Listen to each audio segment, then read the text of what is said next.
When I was a kid, I thought there must be some way I could perform being good, perform being ladylike to the point of being safe from sexism, racism, and other violence.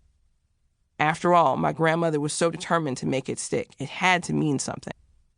What I discovered was that it offered me absolutely no protection, that people took it as a sign of weakness, and that if I wanted to do more than survive, I had to be able to fight back. Good girls were dainty and quiet and never got their clothes dirty, while bad girls yelled, fought, and could make someone regret hurting them, even if they couldn't always stop it. Trying to be good was boring, frustrating, and at times actively hurtful to my own well-being. Learning to defend myself, to be willing to take the risks of being a bad girl, was a process with a steep learning curve. But like with so many other things, I learned how to stand up even when other people were certain I should be content to sit down. Being good at being bad has been scary, fun, rewarding, and ultimately, probably the only path I was ever meant to walk. I learned that being a problem child meant I could be an adult who went her own way and got things done, because I am not so focused on pleasing other people at my own expense. My grandmother was wise for her time, but not necessarily the best judge of what I needed to do. She embraced middle-class ideas of being ladylike because for her that was a path to relative safety.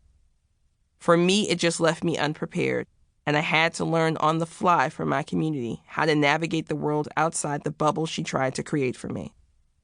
I am not ashamed of where I came from. The hood taught me that feminism isn't just academic theory. It isn't a matter of saying the right words at the right time. Feminism is the work you do and the people you do it for who matter more than anything else.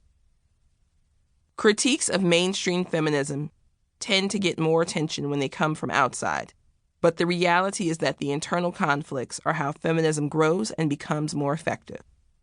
One of the biggest issues with mainstream feminist writing has been the way the idea of what constitutes a feminist issue is framed. We rarely talk about basic needs as a feminist issue.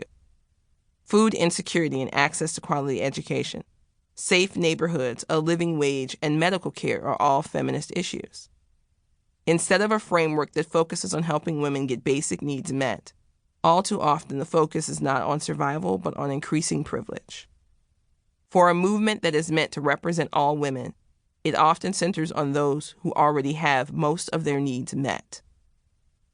As with most, if not all, marginalized women who function as feminist actors in their community, even when they don't use the terminology, my feminism is rooted in an awareness of how race and gender and class all affect my ability to be educated, receive medical care, gain and keep employment, as well as how those things can sway authority figures in their treatment of me.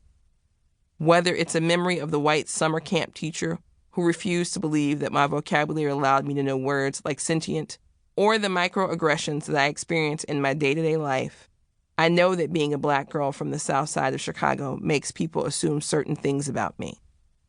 The same is true of anyone who exists outside an artificial norm of middle class, white, straight, slim, able-bodied, etc. We all have to engage with the world as it is, not as we might wish it to be. And that makes the idealized feminism that focuses on the concerns of those with the most the province of the privileged. This experience does not mean that I think of myself or anyone else as being so strong that human feelings need not apply. I am a strong person. I am a flawed person. What I am not is superhuman. Nor am I a, quote, strong Black woman. No one can live up to the standards set by racist stereotypes like this that position Black women as so strong they don't need help, protection, care, or concern. Such stereotypes leave little to no room for real Black women with real problems. In fact, even the most positive tropes about women of color are harmful precisely because they dehumanize us and erase the damage that can be done to us by those who might mean well, but whose actions show that they don't actually respect us or our right to self-determine what happens on our behalf.